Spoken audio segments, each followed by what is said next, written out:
오늘은 하나님의 방식 두 번째로 보겠습니다. 종교란 그 종교가 추구하는 기본적인 가치가 있습니다.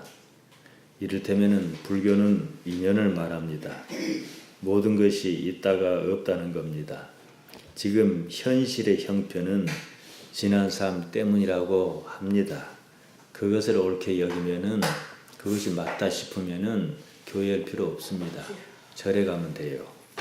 기독교는 하나님께서 모든 것을 창조하셨을 뿐만 아니라 지금도 섭리하고 계신다 그렇게 말합니다. 하나님의 나라라는 말이 그것이라 말씀드렸습니다. 그것이 옳겠다 싶으면은 교회 나와야 합니다. 또한 그 사실을 예수님의 말씀에서 확증하려고 해야 합니다. 그것이 아니면은요 종교는 가짜예요. 제가 지금 말씀드린 우리나라에서는 불교와 기독교가 크니까요. 불교든 불교 신자든 기독교 신자든 자기가 추구한 그것이 아니면은 다니는 것이 헛일이다 이 말이에요. 근본적인 가치가 아닌 것을 추구하는 것은 모양만 그럴듯하지 실제는 아닙니다.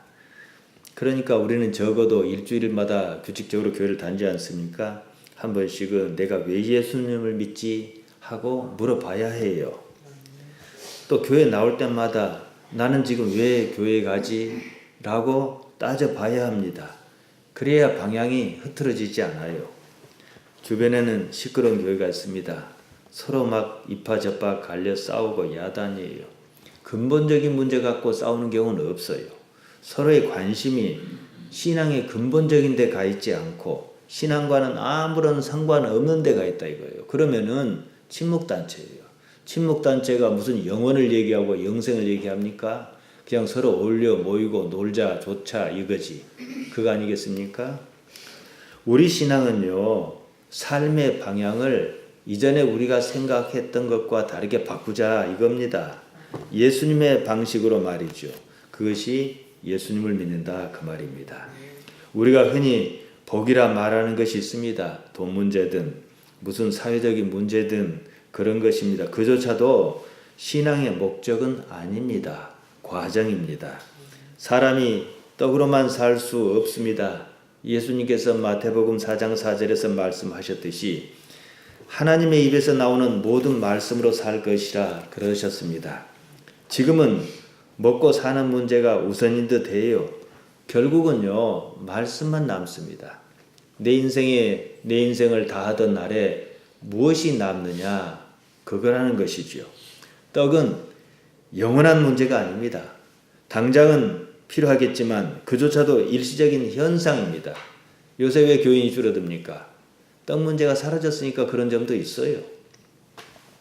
모든 것은 있다가도 없습니다. 생겼다 사라집니다. 당장 그것만 있으면 싶다가도 시간이 흐르고 상황이 바뀌면 그때의 절박한 마음은 온데간데 없습니다. 그때 그랬을 뿐입니다.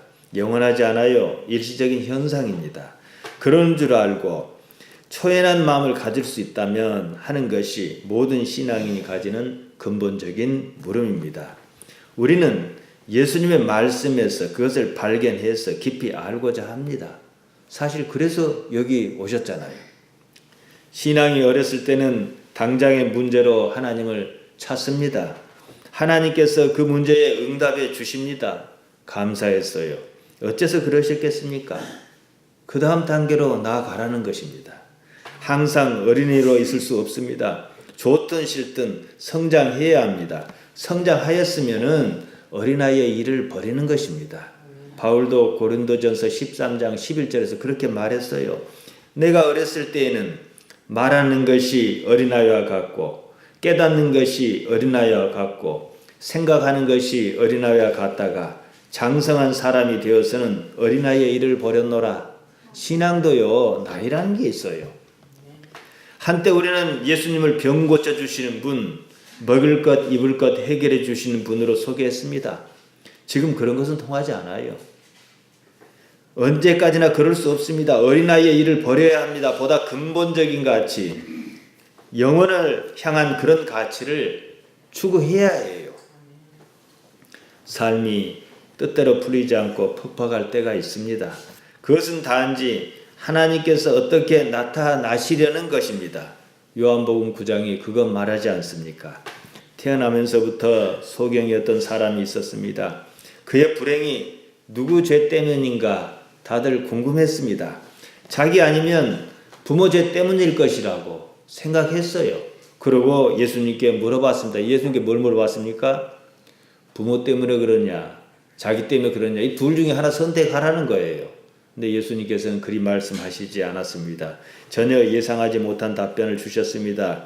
요한복음 9장 3절입니다. 예수께서 대답하시되 이 사람이나 그 부모가 죄를 범한 것이 아니라 그에게서 하나님의 하시는 일을 나타내고자 하심이라.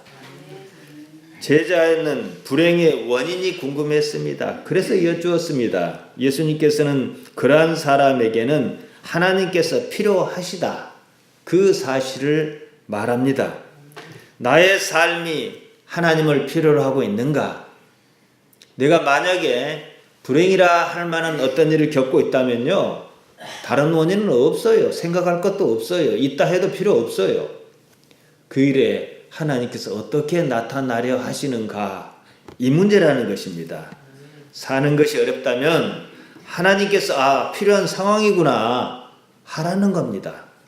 그 이상을 말하지 않아요. 어째서 그런 줄 아십니까? 신앙으로 나아가야 할 방향 문제 때문에 그렇습니다.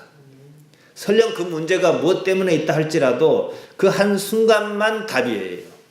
상황이 바뀌면 답이 아니라는 거예요. 우리는 전체적인 그림의 답이 필요합니다. 성경은요, 잘 먹고 잘 사는 것을 말하지 않습니다. 먹고 살 만한 그런 것은 우리에게 당연히 있어야 할 것입니다. 마태복음 6장 32절 34절이 그것을 말합니다. 그러므로 염려하여 이르기를 무엇을 먹을까, 무엇을 마실까, 무엇을 입을까 하지 말라. 이는 다 이방인이 구하는 것이라 너희 천부께서 이 모든 것이 너희에게 있어야 할 줄을 아시느니라. 그러셨습니다. 이방인은 그런 거 구합니다. 염려합니다. 우리 구할 것은 아닙니다. 우리가 구하지 않아도 하나님 아버지께서 알고 계신다 그러셨습니다. 이방인은요, 있어도 구해요. 왠 줄 아십니까? 있으면 있을수록 더 많은 필요가 생깁니다. 이 정도 충분하다 이런 것도 없어요. 그들의 신앙 목표는요, 욕망을 이루는 거예요. 우리의 신앙 목표는요, 하나님과의 관계예요. 예수님께서는요, 세리나 창기의 친구셨습니다. 어째서 그러셨겠습니까? 세리나 창기 하는 일을 옳다고 여기 있어서 그러셨겠습니까? 그건 아니지요. 모든 세리와 모든 창기가 예수님의 친구는 또 아니었을 것입니다. 우리가 예수님께 친하기 위해서 죄를 지을 수는 없습니다. 그것과 같아요. 엄밀히 말씀드리면요, 그들은 자기들 스스로 어떻게 해볼 수 없다는 인식이 있었습니다. 예수님이 필요한 분이었다, 그 말입니다. 스스로 이것이 아니다 싶을 그때에 예수님께서 나타나셨습니다. 세리장 삭개오 이야기가 그것을 말합니다. 예수님께서 여리고를 지나가실 때였습니다. 그는 세리장이었습니다. 그 때문에 부자였어요. 세금을 매기고 거두어 드리는 일을 담당한 사람이었습니다. 옛날로 치면은 그런 사람들 돈 많이 돌려먹기도 하고 그러잖아요. 그때 그랬는지 모르겠지만 어쨌든 우리로 치자면은 일제강점기 때 그런 사람이 있었다면 좋아할 리 없을 것입니다. 그러지 않겠습니까? 예수님께서 가시는 데는 많은 사람이 모여들었습니다. 삭개오는 예수님께서 어떠한 사람인가 보려 했지만은 키가 작았어요. 그래서 시선이 막힌 거지요. 누가는 삭개오 상황을 이렇게 전합니다. 누가복음 19장 4절입니다. 앞으로 달려가 보기 위하여 뽕나무에 올라가니 이는 예수께서 그리로 지나가시게 되밀어라. 삭개오가 예수님께서 그리로 지나가게 갈 줄을 예견했는지 안 했는지 그런 흔적은 찾기가 어렵습니다. 아무튼 예수님에 대한 관심, 자기 키가 작은 그 단점을 보통 관심이 없었으면 어떻게 했어요? 안 보면 말지 누가 오든지 말지 이럴 거 아니겠습니까? 근데 한사코 보겠다고 뽕나무로 올라갔다는 거예요. 예수님을 보려고 서둘러 뽕나무 위로 올라갔습니다. 예수님께서 그리로 지나셨습니다. 그런데요, 뽕나무 위에 있는 삭개오에게 예수님께서 말을 먼저 건네신 거예요. 예수께서 그곳에 이르사 우러러 보시고 이르시되 삭개오야 속히 내려오라. 내가 오늘 내 집에 유하여야 하겠다. 그 많은 사람이 있는데도, 남들은 세리라고 비난하는데도, 죄인이라고 그러는데도 하필이면 그 사람에게 너희 집에 오늘 거하겠다 그러시는 거예요. 삭개오는 부자였습니다. 쉽게 잔치를 열 수 있는 부자였습니다. 예수님과 동행한 몇 사람쯤 거뜬히 치를 수 있습니다. 그 일행을 감당하지 못할 그런 사람 아니었습니다. 그런 것은 중요하지 않아요. 세리라고 다들 사람 취급도 하지 않았습니다. 게다가 키도 작았습니다. 그런 사람이 돈이 많으면은 자기 줄 것도 아니니까 질투했다가 시기했다가 같이 버무를 거 아니겠습니까? 멸시했습니다. 신앙인 그들로서는 무시할 만한 요건을 갖춘 사람이었습니다. 예수님께서 그의 마음속에는 자기가 알지 못하는 어떤 그걸 보시고 그에게 손을 내미셨습니다. 그 많은 사람을 제쳐두고 삭개오에게 말씀하셨습니다. 황송한 일이었습니다. 그는 예수님에 대한 열망이 아마 있었을 것입니다. 자신의 처지로는 감히 그럴 수 없었을 뿐이었습니다. 예수님께서 그 점을 아셨을 거예요. 요한복음 4장에 나온 수가성의 여인처럼 그 대화를 예수님께서 주도적으로 풀어나가시는 것을 여러분께서 보셨을 것입니다. 삭개오는 예수님을 필요로 하고 있었습니다. 누가가 말하고자 하는 바는 이 부분이에요. 가진 사람은요, 하나님을 필요로 하지 않습니다. 가져서 부족할 것이 없다고 생각하기 때문에 그렇습니다. 부자는 천국에 들어가기가 정말 어렵다 하셨습니다. 얼마나 어려운지 낙타가 바늘기로 들어가는 것이 더 쉬운 일이라고 말씀하셨습니다. 마태복음 19장 24절, 마가복음 10장 25절, 그리고 누가복음 18장 25절에서 똑같이 증언합니다. 착각하면 안 돼요. 부유하다는 것이 문제가 아니에요, 여러분.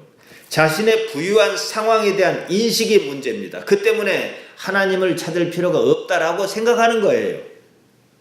이런 상황을 마태와 누가는 각각의 방식으로 설명했습니다.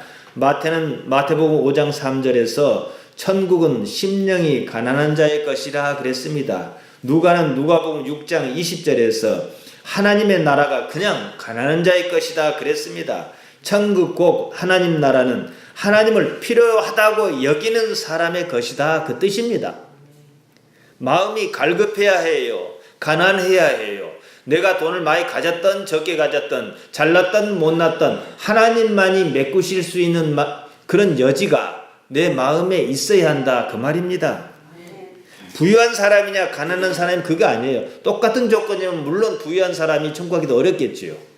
마음까지도 부유할 위험이 높으니까 말이죠. 삭개오를 말씀드렸습니다. 그는 부자였습니다. 그럼에도 그가 처한 삶의 환경이 하나님을 필요한 분으로 여기게 했다. 이 사실입니다.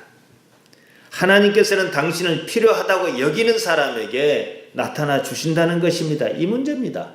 여러분은 하나님을 필요로 여기시느냐 이거예요. 나는 하나님이 내게는 어떤 분이신가? 내게는 어떻게 절실한 분이신가? 그거예요. 생각해 보세요. 다른 이유가 없다면 하나님을 절실하게 여기는 사람이 교회에 열심이지 누가 열심이겠어요? 그렇지 않겠습니까? 지금 나의 삶이 하나님을 필요하다고 여기게 하는가? 그것을 생각해야 해요. 지금 나의 부족한 어떤 부분이 부족하다는 건 싫은 거예요. 돈이 됐든 건강이 됐든. 그 부분이 하나님을 필요로 여기게 한다면은 그것은요, 나쁜 게 아니에요. 감사할 일이에요. 그리고 그 삶의 문제를 영혼의 문제로 이끌고 가야만 하는 것입니다. 지금은 4차 혁명 시대라 그럽니다. 우리 집사님들은 연세가 있으시지만은 아마 육신이 돌아가기 전에 놀랄 일을 또 겪으실 거예요. 점진적으로 세계 발달하다 보니까 별로 놀라지 않지만요. 요즘 요런 거 들고 이렇게 화상으로 통화하면 옛날 사람 기절 초풍할 노릇이에요. 4차 혁명이라는 것은 그 핵심은 모든 것이 연결되어 있다. 초연결망을 말합니다. 스마트폰은 항상 연결되어 있어요. 그래서 언제든지 벨이 울릴 수가 있는 거예요. 꺼버리면 연결이 안 돼 있으니까 연락할 수가 없지요. 모든 것을 인터넷과 연결하고 있습니다. 거기서 지식이 쌓이고 지성이 발생합니다. 저 먼 데 있는 지식도 내가 갖다 쓰는 거예요. 제가 얼마 전에 가전 양판점에 가봤더니만요, 냉장고가요 1,000만 원이 넘는 게 있습니다. 보셨어요? 무슨 냉장고가 그리 비싸다냐 그랬는데 그게 인터넷에 연결되어 있는 냉장고예요. 거기에 무엇이 들어있는지, 무엇이 부족한지, 무엇이 필요한지, 내가 계란 후라이를 부치려면 어떻게 하지, 그건 말로 알려주고 그림으로 알려줘요. 사실 냉장고가 그런 게 아니라 연결되어 있어서 그런 거예요. 초연결 사회라는 거예요. 사람의 말을 인식하고 거기에 따라 반응합니다. 외부 기기와 연결하여 어딘가 있는 식품과 요리 정보를 활용합니다. 생산지도 확인하게 해주고 신선도도 따지게 해주고 오래됐으니 이거 물건 바꾸라 하기도 하고 건강 정보도 알려줘요. 당신은 이런 거 먹지 말라 그래요. 지금 있는 것과 외부 정보를 연결하여 더 나은 가치를 만듭니다. 4차 혁명 시대의 서막을 일반에게 알리는 사건 여러분 무엇인지 압니까? 이세돌과 알파고 사건이에요. 엊그제 왜 알파고인가 했더니 바둑을 영어로 고라 그래요. 고. 가다. 우리는 고 잘 알죠. 배가 앞으로 가면 고, 뒤로 가면 아시탕. 고. 이게 바둑이에요. 그래서 알파고를 하지 않나 싶은데요. 알파고가 이세돌을 꺾었을 때는 많이들 놀랐어요. 그런데 이세돌보다 더 센 세계에서 최고수인 중국의 커제를 완벽하게 제압했을 때 놀라지 않았어요. 그만큼 우리가 익숙해 버린 거예요. 커제는 한 번도 이기지 못했어요. 이세돌의 대국과 달리 아무도 그것을 이상하게 여기지도 않습니다. 그리고 아이들은 빨리 이 사실을 받아들여요. 어른들은 긴가민가 그래요. 그렇게 제가 얘기를 해도요. 우리 사회가요 이미 인공지능 시대에 접어들었다 이 뜻입니다. 스포츠 뉴스, 증권 뉴스 다 로봇가 씁니다. 컴퓨터가 씁니다. 일본에서는 소설까지도 컴퓨터로 썼어요. 근데 입선했어요. 알파고는요 사람이 만든 컴퓨터 프로그램입니다. 프로그램에 따라 대국을 진행합니다. 두 사람이 두는 수에 이기기 위해서 19줄이잖아요. 가장 적합한 수를 찾습니다. 자율적 판단에 따라 거기에 반응합니다. 그래서 인공지능이라는 말을 씁니다. 장차 필요에 따라 이제 인공지능이 기계가 아니라 사람의 모습을 띌 거예요. 인공지능이란 말은요 상당히 오래된 용어입니다. 사람이 만든 지능이란 뜻이에요. 영어로 AI하고 우리 조르독감 얘기하는데 Artificial Intelligence. 저는 이걸 인공지능 번역하는데 저는 기술지능이라고 번역했으면 더 이해가 쉬웠겠다 생각합니다. 인공지능은요 기술 문제로만 볼 게 아닙니다.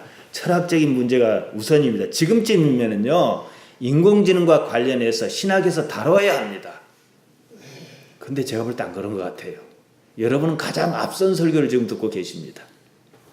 인공지능은 구체적인 모습이 없어요. 하지만 얼마 있지 않으면 사람과 똑같은 모습으로 등장할 것입니다. 왜냐? 그게 더 필요하니까. 인공지능 냉장고가 아니라 인공지능 사람 말이에요. 요양은 예를 들면 여러분 쉬울 것입니다. 인공지능 로봇 요양사가 있습니다. 이쁘게 생겼어요. 언제나 친절합니다. 뭘 신문을 읽어다 보면 신문도 읽어주고 텔레비전 뭐가 나냐면 프로그램도 얘기해주고 아주 친절해요. 사람이 그렇게 친절할까요? 말을 거면 싹싹합니다. 이불에 똥을 좀 싸도 눈치를 주거나 창피를 주지도 않습니다. 이해하고 언제나 상냥합니다. 그러면 사람 간병인을 쓰겠습니까? 비용도 덜 드는데. 거기에 누워있는 사람들도 보통 복잡한 게 아니에요. 아무도 눈치 보이고 말 못하는 일이 참 많습니다. 인공지능 로봇을 간병인으로 쓸 거 아니에요. 답이 뻔하죠. 저도 그렇게 누워있으면 인공지능을 쓰겠어요. 인공지능 로봇이 더욱 발전한다고 생각해 보십시오. 처음에는 기계장치에 말도 어눌하고 어색합니다. 이제 이게가 거치니까 실리콘, 고무로 이제 사람 피부처럼 할 거 아니에요. 그게 좀 안 좋다 그러면은 온도도 적당하게 촉감도 비슷하게 만들 것 아니겠습니까? 나중에 어떻게 만들까요? 실제 사람 피부로 만들겠지요. 왜냐? 지금은 돼지에게 사람의 장기를 배양하는 시대입니다.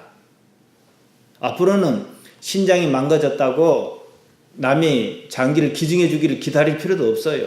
자기 체세포 가지고 만들고 그걸 이식하면 돼요. 그러면 어떻게 해요? 더 나아가 이제 피부만 사람 같은 게 아니라 장기도 사람과 똑같은 인공지능 로봇이 나올 거잖아요. 사람이 그것을 원하니까. 그런 가정부를 둔다고 생각해 보세요. 사람과 똑같으면서도 사람 대하기도 훨씬 편합니다. 어디서 무슨 말도 안 하고 시키는 일만 딱 하고 설거지도 잘해놓고 이게 가능한 시대가 오고 있다는 얘기예요. 여기서 봅시다. 자, 똑같아요. 말도 잘 알아듣습니다. 친절합니다. 해달라는 거 다 시켜요. 이불도 개라면 개고 털어주기도 하고. 전에는 이게 데이터라는 게 쌓여요. 그러면 옛날 로봇은 어떻게 해요? 하라는 것만 하는데 요건 안 그래요. 눈치 봐갖고 눈치도 있어. 빨래까지 벗겨놔요. 내가 좋아하는 식으로. 사람인 것처럼 말이죠. 그러면 그게 사람일까요? 여기서 신학적 문제가 발생합니다. 다시 봅시다. 여러분이 인공지능이라면 여러분 내가 인공지능이라는 걸 알까요? 모릅니다. 인식하지 못합니다. 이건 중요한 문제입니다. 우리가 인공지능일 수 있다는 가정이 그래서 가능하기도 해요. 우리보다 어떤 월등한 존재가 있습니다. 우리는 그를 누구라 그럽니까? 하나님이라 그러지요. 천사도 우리보다 좀 못하다 그랬어요. 능력은 낮지만. 그러니까 우리가 알고 있기로 우리보다 월등한 존재는 단 한 분밖에 없습니다. 하나님이에요. 하나님께서는 우리보다 다른 말로 하면 차원이 높은 존재라는 거예요. 그래서 하나님이십니다. 그런데 이 차원을 좀 낮춰봅시다. 하나님을 인간이라 그럽시다. 그럼 우리는 딱 인공지능이네요. 지금 이 모습 이대로 인간의 피부와 장기, 게다가 출산과 양육이 가능하게 만듭니다. 사랑과 애정이라는 감정과 감각도 넣습니다. 그래야 사람 같으니까. 각자의 생각도 다 다릅니다. 똑같아 버리면 안 되니까. 먹고 사는 문제로 고민도 하게 합니다. 당황스럽습니까? 문제는 당황스러운 그것이 아니에요. 그럴지라도 인공지능은 자신이 인공지능이라는 사실을 인식하기가 어렵다는 거예요. 메릴 린치라고 하는 미국의 유명한 투자회사가 있습니다. 고객의 돈을 갖다가 불려가지고 좀 남겨먹고 주고 이런 데예요. 투자회사가 어떤 데입니까? 돈 넣고 돈 먹는 데예요. 돈이 걸려 있습니다. 근거 없이 함부로 말할 수 없습니다. 그러다가 회사 망해요. 모든 가능성을 염두에 열어놓습니다. 메릴 린치가 작년이지요. 9월 21일 투자자에게 이런 보고서를 냈습니다. 사실 우리는 가상세계에 살고 있을 수 있다. 무슨 정신 나간 소리냐 아니겠느냐 했지만 사실 그렇게 보냈습니다. 우리가 살고 있는 이 세계는 미래의 후손이 만든 시뮬레이션, 가상의 세계일 수 있다는 것이었어요. 메릴 린치는 스웨덴의 철학자 닉 보스트롬의 2003년 논문과 2003년 이런 얘기가 나왔다는 얘기죠.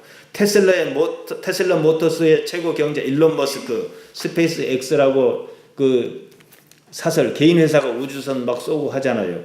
그 사람 천문학자 닐 더그라스 타이슨의 발언 등을 근거로 삼았습니다.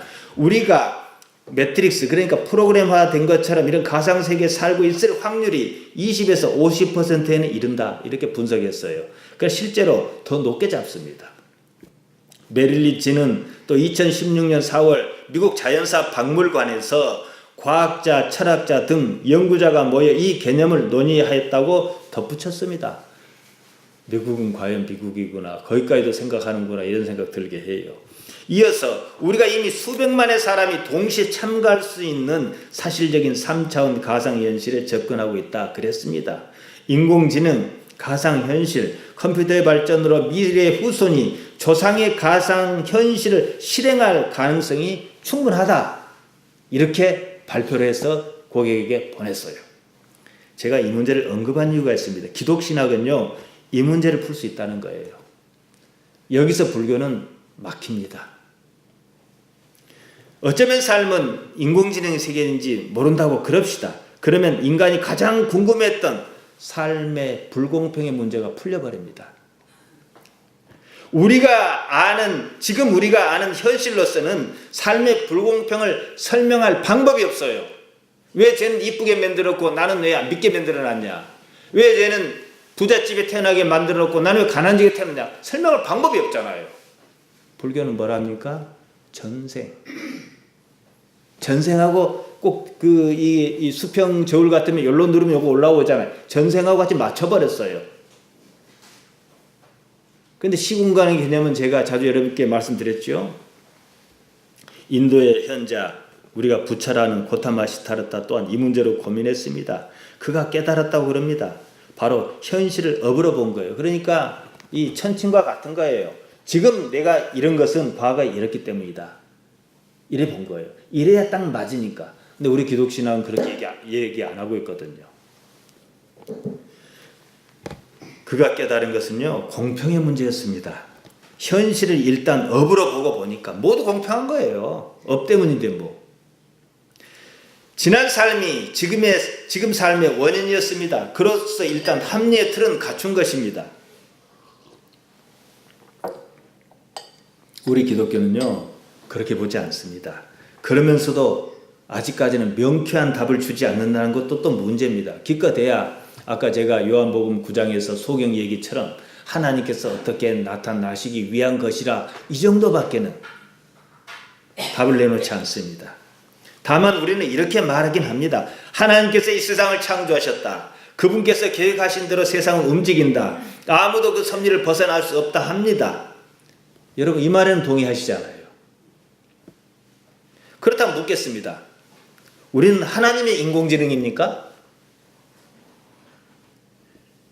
그럴 수 있지요. 우리가 기댈 때는 이 세상을 기획한 분의 어떠한 의도밖에는 없습니다. 우리는 삶의 자리에서 어느 한 역할을 하는 것 같습니다. 역할은요, 주어진 것입니다. 내가 선택한 거 아니에요.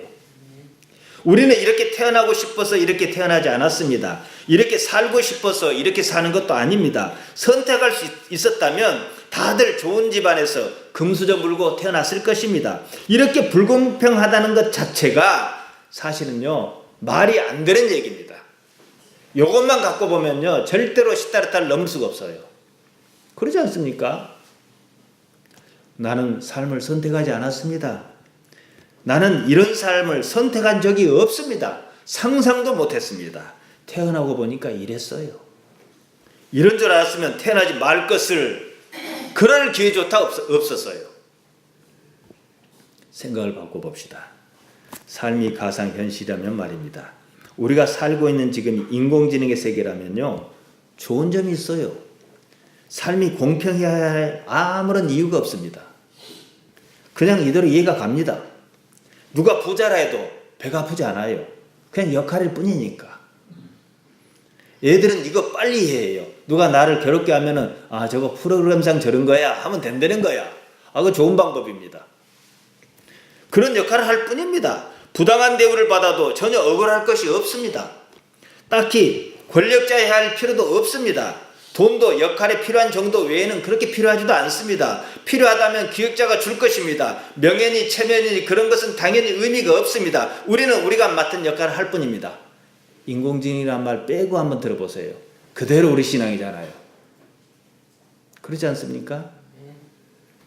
어떻습니까? 만일 삶이 그렇다면 우리는 안 그래도 그렇다고 자꾸 웃기잖아요. 그렇다면 어떻게 살까요? 이 문제입니다. 우리는 삶의 주인공으로 살고 싶어 할 것입니다. 자기에게 주어진 역할을 충실히 하려고 할 것입니다. 그 이상을 해내고 싶어 할 것입니다. 자기 역할을 보다 역동적으로 살아보려고 할 것입니다. 하나님께서 의도하신 그 이상의 것을 해내고 싶어 할 것입니다. 그러니까 우리는 인공지능으로 사는 게 좋아요. 그렇지 않겠습니까, 여러분? 생각해 보세요. 하나님께서 우리를 만드셨습니다. 창조한 것이나 만든 것이나 같은 말이에요, 여러분. 그렇다면 우리는 하나님께서 만드신 인공지능이라 이 말이잖아요. 이 말이 거부감이 있다면 그러면 신공지능이라 그럽시다. 하나님께서 만드셨으니까. 인공지능이나 신공지능이 다를 게 뭐가 있습니까? 인공지능이든 신공지능이든 거기는 분명한 한계가 있어요. 이것을 아셔야 해요. 만든 이의 프로그램에 따라 움직여야 한다는 사실입니다. 감사하게도 성경은 인간에게 그렇지 않다. 너희는 하나님의 형상을 닮았다. 그렇게 말해요. 이게 선악과 사건입니다. 선악을 알게 하는 실과를 따먹는 일이 비록 불행한 일을 처리했을지라도 그것은 사람의 선택이었다고 성경은 말해줍니다. 하나님께서는 사람을 만드셨으나 만들어진 그 이상의 것을 추구하도록 해 주셨다, 이 뜻입니다. 자유의지란 말이 여기서 나와요. 그러니까 프로그램대로 살면 인공지능으로 끝나는 거예요. 그걸 넘어서는 의지가 있으면은 그걸 내가 넘어서는 거예요. 그래서 하나님의 형상이란 말이 거기서 필요한 것입니다. 사람은 태어났습니다. 만들어졌습니다. 그랬다 할지라도 그 이상의 것을 추구해야만 하는 거예요. 그거 안 하면 사람 아니에요. 우리가 뭐 때문에 여기 왔습니까? 그 이상의 어떤 것을 추구하기 위해서 온 것 아닙니까? 우리와 같은 마을에 사는 사람들 중에 안 그런 사람도 있잖아요. 그런 분들은 그런 의지가 없는 거잖아요. 그러지 않으면 인공지능 되고 마는 거예요. 인공지능은 아무리 잘 만들어도요, 장기를 똑같이 만들고 생체적으로 만들어도요, 기계장치예요. 우리는 기계장치가 아니라는 사실을 스스로 증명해야 합니다. 삶은 그러라고 있는 거예요. 그런 관점에서 사람이 자기 본능에 따라 생각하고 판단하고 움직이는 것은요, 기계적인 동작일 뿐이에요. 거기에는요, 창의성이란 게 없습니다. 커제가 흑도를 집어 여기 놓으면 알파고가 계산해갖고 여기 둔 게 최우선의 값이라고 놓는 거, 여긴 창의성이란 게 없어요. 아무리 잘 둬도. 여기 바둑판 자체가 어느 한계 이상이 지나가면 창의성을 필요로 하지 않는다는 거예요. 계산해서 끝난다 이 얘기예요. 경험과 습관이라는 프로그램에 따른다면 그는 사람 아닙니다. 인공지능이지. 여러분은 이제 오늘 이 자리 선택하셔야 돼요. 나는 그냥 인공지능을 살린다 그러면 마음에서 물은 대로 하시면 돼요. 하지만 나는 비록 그럴지라도 하나님의 형상으로서 나는 그렇게 살겠다 그러면은 삶에 대한 의지가 있어야 해요. 자기를 끊임없이 초월해야 하고 극복해야 하는 것입니다. 제가 예수님을 처음 한 것은 오로지 현실적인 문제, 또 좀 나가다 보니까 이런 세상도 있구나 하는 그런 것이었습니다. 무엇을 먹을까, 무엇을 마실까, 무엇을 입을까 염려하지 않아도 되는 상황을 원했습니다. 어디까지나 어떤 목적지를 향하는 과정에 지나지 않다는 사실을 나중 알았습니다. 우리가 사는 현실 세계에 하나님께서 함께 하신다고 말합니다. 하나님께서 통치하고 계신다는 사실을 알기 원합니다. 지금 우리가 처해 있는 현실 세계가 그 어떤 모습을 하고 있든지 간에 그것은 그다지 중요하지 않습니다. 하나님께서 하나님의 방식으로 공평과 정의를 이루고 계신다는 사실이 중요합니다. 그것은 우리의 이해와 판단을 넘어서는 일입니다. 일단 우리는 하나님을 인정하고 우리가 처해 있는 현실을 똑바로 봐야 합니다. 거기에 하나님께서 어떻게 개입하여 계시는지를 알아내는 것입니다. 예수님께서 그 사실을 말씀하셨습니다. 마태복음 6장 31절 32절 다시 봅니다. 그러므로 염려하여 이르기를 무엇을 먹을까 무엇을 마실까 무엇을 입을까 하지 말라. 이는 다 이방인이 구하는 것이라. 너희 천부께서 이 모든 것이 너희에게 있어야 할 줄 아시느니라. 또 이렇게 말씀하셨습니다. 마태복음 6장 33절입니다. 너희는 먼저 그의 나라와 그의 의의를 구하라. 그리하면 이 모든 것을 너희에게 더하시리라 하셨습니다. 먼저란 말은 무엇을 먹을까, 무엇을 마실까, 무엇을 입을까 하는 현실적인 필요보다도 먼저, 그것보다도 앞서 하나님의 나라와 하나님의 의를 구하라 이거예요. 하나님을 구하라 이거지요. 하나님 나라를 구하라 이거지요. 그런 것은 무엇을 먹을까, 마실까, 입을까 하는 일상적인 그런 것은 우리가 구할 것이 아니라 이 말씀입니다. 지금 당장 우리가 구하는 것이 무엇입니까? 욕심입니다. 욕심은 필요가 아니에요. 남과 비교해서 자신이 더 우월하다는 것을 증명하고 싶은 겁니다. 예수님께서는 그런 것은 이방인이 하는 것이다 그러셨습니다. 그것은 우리가 구할 것이 아닙니다. 하나님 아버지께서 이 모든 것이 우리에게 있어야 할 줄 아신다 그러셨습니다. 그러면 끝난 거예요. 하나님만 추구하는 것입니다. 잠시 삶이 어려울 수는 있어요. 그조차도 하나님을 아는 일로 하나님께서 어떻게 나타나시고자 하는 것으로서 풀면 되는 거예요. 앞서 요한복음 9장의 내용을 언급하였습니다. 누구의 잘못으로 지금 어려움을 겪고 있는 것이 아닙니다. 다만 그 어려움을 통해서 하나님께서 어떻게 나타나신다, 당신을 드러내려 하신다, 그 사실입니다. 다른 이유는 없습니다. 그뿐입니다. 우리는 행복의 기준을 잘못 설정하기가 쉽습니다. 남과 비교해서 더 잘난 것이라고 쉽게 착각할 때가 많습니다. 잘나보겠다는 욕망을 기도 제목으로 삼는 수도 있습니다. 함정입니다. 그런 꿈은 이루어지지 않습니다. 예수님께서는 그런 욕심 이루어주시려고 이 땅에 오시지 않으셨습니다. 로마서 14장 17절입니다. 하나님의 나라는 먹는 것과 마시는 것이 아니요 오직 성령 안에서 의와 평강과 희락이라. 내가 옳음을 추구하고 있는가? 내가 정말로 평안을 누리고 있는가? 내 삶에 아무것도 아닌 내 삶에 기쁨이 있는가? 이것으로 증명하면 되는 거예요.